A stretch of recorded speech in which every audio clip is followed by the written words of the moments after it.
Railway का focus माल ढुलाई पर ज्यादा है। माल ढुलाई को किस तरीके से कैप्चर किया जाए, अलग अलग क्षेत्र हैं जिन पर रेलवे फोकस कर रहा है। उसमें एक बड़ा क्षेत्र है पार्सल। तो पार्सल के लिए तेज रफ्तार ट्रेनें बनाने का जिम्मा आईसीएफ को दिया गया है। आखिरकार आईसीएफ क्या कर रहा है, इस पर बातचीत करने के लिए आईसीएफ के जीएम हमारे साथ हैं। आइए उनसे बात करते हैं। सर, जो ट्रेनें बनाने जा रहे हैं आप, जिनका प्लान बना चुके हैं, वो किस तरीके की ट्रेनें होंगी? और सुना है मैंने वंदे भारत के फ्रेम पे ही बनाई जा रही हैं।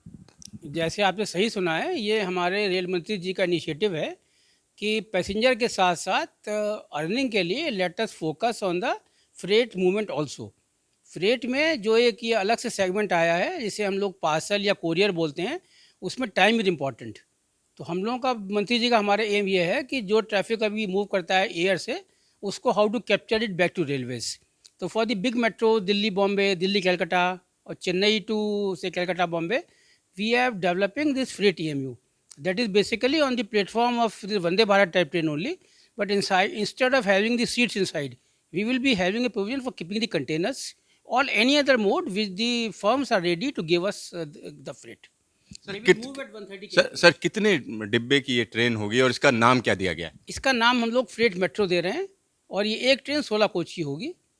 अभी जो बना रहे हैं हम लोग 16 कोच की ट्रेन होगी। सर, अगर मालगाड़ियों की रफ्तार की बात करें तो पिछले कुछ दिनों में मालगाड़ियों की एवरेज स्पीड बढ़ी है। तो ये ट्रेन जो चलेगी, इसकी मैक्सिमम स्पीड क्या होगी? इस ट्रेन की मैक्सिमम स्पीड 130 kmph होगी। और अगर ट्रैक फिट हो जाता है, जो हम लोग एफर्ट कर रहे हैं रेलवे स्पीड बढ़ाने की, तो 160 होगी।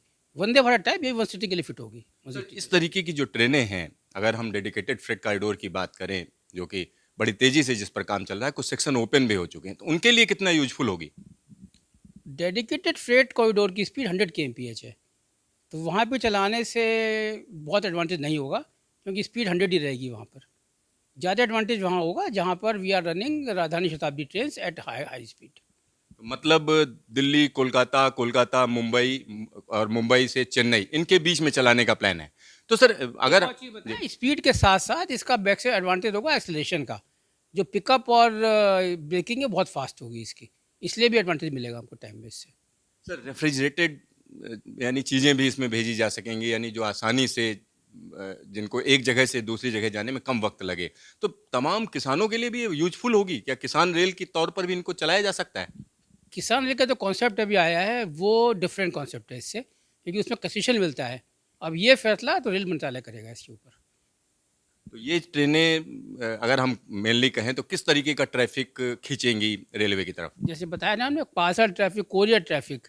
आप सुनते हैं ना फ्लिपकार्ट, अमेजन पे जो सामान आता है ये कैसे मूव करता है, बाई एयर आता है, ये पार्सल्स और कोरियर्स। तो our attempt is to take this traffic from air and shift to rail. इसकी एक ट्रेन की कीमत कितनी आ रही है? अबाउट 80 करोड़ एक 16 कोच की ट्रेन की।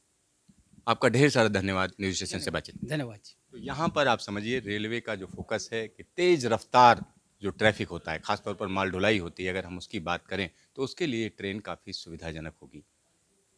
कैमरामैन हीरा मंडल के साथ सिद्धार्थ, न्यूज स्टेशन, चेन्नई।